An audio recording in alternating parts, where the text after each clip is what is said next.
How to delete Facebook account on Android or iOS. Hi everyone, welcome back to our channel. This is Rose and let's learn to delete Facebook account on Android or iOS. Launch Facebook app on your Android or iOS device.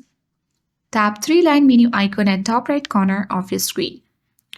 Now scroll down to the bottom and select Setting and Privacy and choose Settings option. Afterwards, navigate to the setting menu and you can easily tap on search setting at top of your screen.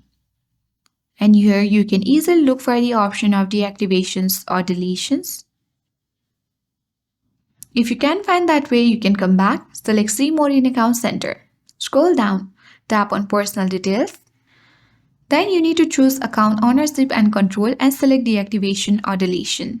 Select your Facebook account and tap on Delete. This will permanently delete your account and tap Continue. Select the reason and tap Continue. Select Continue.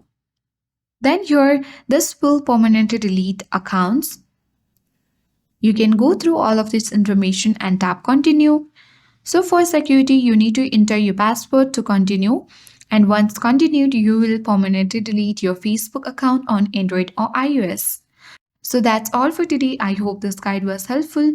If it was, then do like, share, comment, and don't forget to subscribe. Thank you for watching, and I'll see you in the next video.